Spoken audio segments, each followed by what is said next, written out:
got 2 questions submitted on my website about removing your records from the church, the Mormon Church. So I want to talk about that a little bit. And you guys also asked if I removed my records and sort of where I was with that process. And both of the emails were in different places with this, but I think it's a really important thing to talk about, and it's something that I've also talked about with my friends and with my support system. So I want to kind of get into that. And as I thought about it more after these questions, my first response was, so I have not removed my records from the church yet, but it's never really been something that's bothered me or felt pressing. So that was my first thing that I thought of, like, okay, well, obviously this is a personal decision. It depends on where you're at with things and what removing your records means to you. So I've worked with people who that was really important for them. And when they finally got the letter back that things had been removed, they just felt like this huge weight lifted, and they felt really relieved and like they were taking power back, because they had felt like the Mormon Church had taken a lot from them and sort of pressured and pushed them in a lot of ways they didn't feel comfortable with. So this was them kind of taking that power back and sort of taking their lives back. And then I've had other people who haven't removed it because they don't really want to, or they don't really care, or even some that are still not really sure where they stand with things, so they don't want to do anything official. But I have felt really secure in not wanting to be a part of the Mormon Church anymore, but just haven't felt the pressure to remove the records. But as I contemplated this more, I realized that there was more to that than it actually seems. So all of that is true. But when I thought about going through the process of removing things more, I had some stuff come up. And I realized that the reason I probably haven't actually done that yet is because I've been avoiding any sort of confrontation or bringing up all of that stuff. And I remembered, so a little bit of my story was I got married in the Mormon Church when I was really young. And then we got divorced a few years later. And a few years after that, I got bombarded with calls and emails from my ex-husband's bishop, because he wanted to get married again and get married in the temple, and he wanted a temple divorce. And that's fine. I had no issue with that. And I talked to him and I said, that's fine. Like I have no problem with that. Like you know, go ahead, do what you want to do. I want you to be happy. I really don't care. It has nothing to do with me anymore.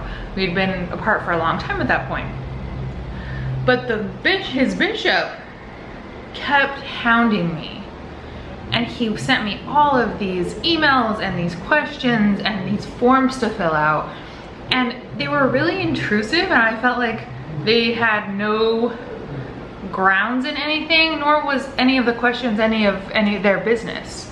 So the questions were going through like our history, my thoughts on him as a person, my thoughts on him as a father, you know, everything that we went through, my thoughts on myself and where I stood with everything. And I kept going through the questions, and I was like, this is ridiculous, and I don't want to do this. And why are you asking me all these things? And I replied back and I said, you know, I don't have any issues with him getting remarried. I'm not, you know, there's no complaints or anything. He can do whatever he wants to do, but I don't want to do this.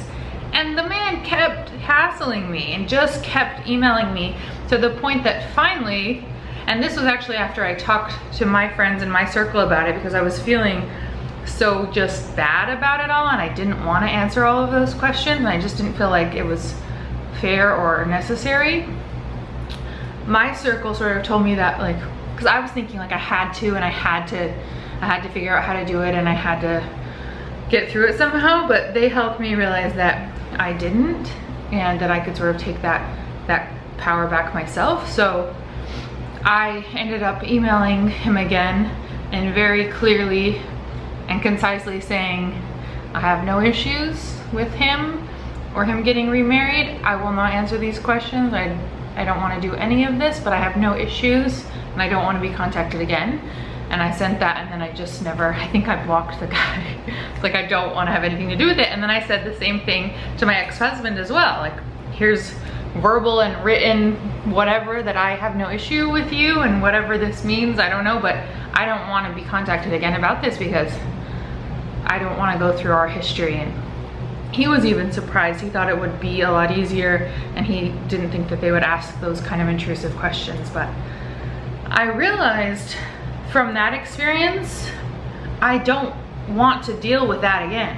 I don't want to deal with forms. I don't want to deal with those people. I don't want to deal with any of it. So I just haven't gone there to request the removal of my records. And that's really why, because I don't want to deal with all of the crap, the super intrusiveness, the questioning, the making you feel all kinds of weird things. Like, I don't want anything to do with that. So that's really the real reason why I haven't done it yet.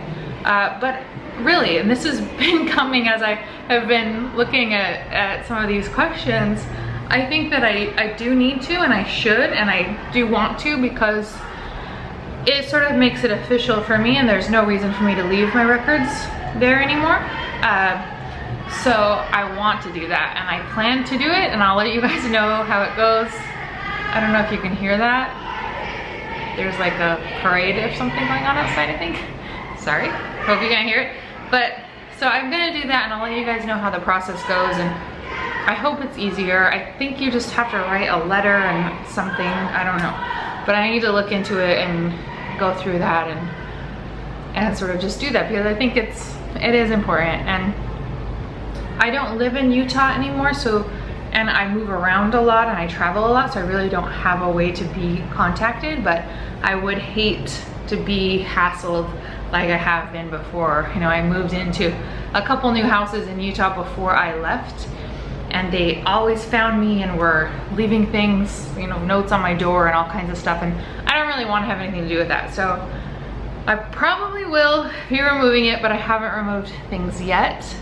I'm really interested to hear, I know there's people that have a lot of different perspectives and experiences with all things Mormonism on here. So I would love to hear your guys' thoughts and feedback on this. If you have removed your records, how did it go? What was the process like? Did you feel good? Did you feel hassled in the process? Like, how did that go? I want to hear how that went. And also, if you haven't removed them, why? What's kind of your thoughts on all of that? I just think like it's good for us to talk about, right? And sort of get all of this out there, because it's sort of a question that comes up a lot, and I think it's worth talking about and sharing our experiences. So let me know your experience, and if you have any questions that I can answer, and I will keep you guys posted. So thank you for your questions, as always, on my website. If you have any more, please feel free to send more my way, and I'll answer them as soon as I can. I try to get to them, but sometimes it takes a little bit. So anyway, thank you guys, and I hope you have a great day.